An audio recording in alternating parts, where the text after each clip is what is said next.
दोस्तों, आज आयोग ने जो डिसीजन लिया है, उसको लेकर आयोग की बहुत ज़्यादा तारीफ होनी चाहिए। जितनी तारीफ करो उतनी कम है। जैसा कि आपको पता है कि आयोग पर हमेशा से ही ट्रांसपेरेंसी को लेकर सवाल उठते रहे हैं और इसमें अगर आप देखोगे तो आज एक नया नोटिस रिलीज किया गया है और उस नोटिस में यूपी पीसीएस हो गया, पीसीएस जे हो गया, आरओ हो गया, यानी कि जितनी भी वैकेंसीज हैं उन सब पर वो नियम लागू हो जाएगा।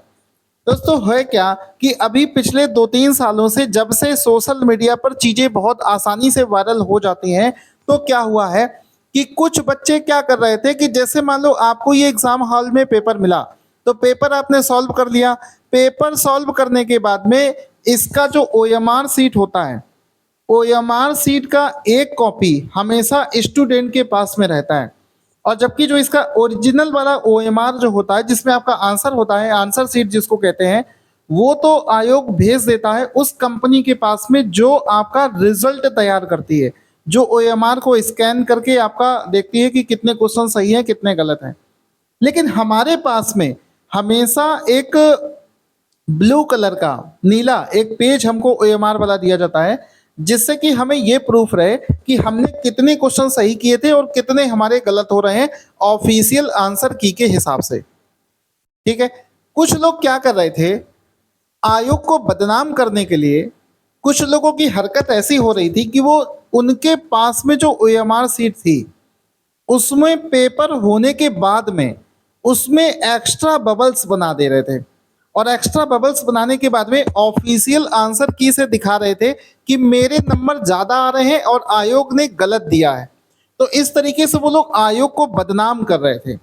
अब ये कुछ लोग ऐसा करते हैं, लेकिन जिन लोगों ने ऐसा गलत काम किया नहीं, उनके मन में आयोग के प्रति एक डाउट क्रिएट हो जाता है, एक असंतुष्टि क्रिएट हो जा रही थी कि मुझे लगता मतलब सबको फिर ये लगता है कि बताओ किसी बंदे के पास में आंसर सीट है, ओएमआर सीट है, उसमें उसने ज़्यादा क्वेश्चंस अटेम्प्ट किए हैं, लेकिन जो उसका एक्चुअल रिजल्ट आया है उसमें वो फेल दिखा रहा है। तो ये बाकी पूरे मतलब सारे स्टूडेंट समुदाय के बीच में ये मैसेज जा रहा था।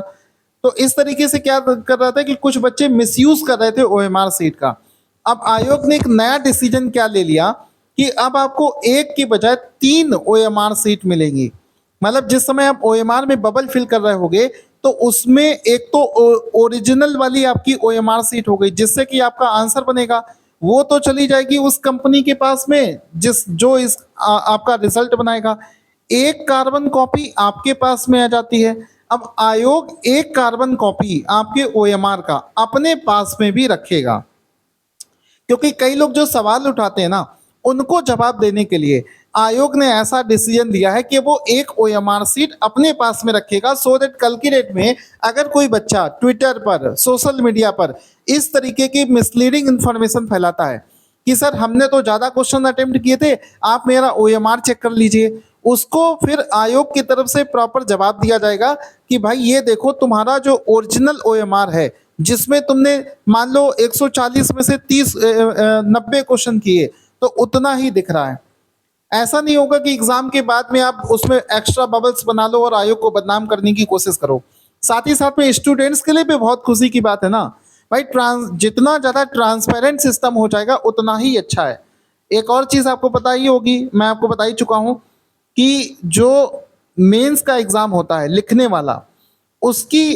अब बुकलेट भी दिखाई जाने लगी है, जिसमें आपने आंसर राइटिंग करी थी, जिसने आपने रिटन वाला एग्जाम दिया था, वो कॉपीज भी अब आयोग दिखाने लग गया है। और ये आयोग के इतिहास में पहली बार ऐसा हुआ है कि आयोग अब आपको कॉपी भी दिखा रहा है कि भाई देखो तुमने मेंस में क्या लिखा था, आप अपने खुद से चेक कर सकते हो। क्योंकि कई लोगों ने वहां पर भी आरोप लगाए थे कि उनकी कॉपी को चेंज कर दिया गया है, उनकी हैंड राइटिंग को चेंज कर दिया गया है। तो इस तरीके से आयोग दिन ब दिन और ज्यादा ट्रांसपेरेंट होता जा रहा है।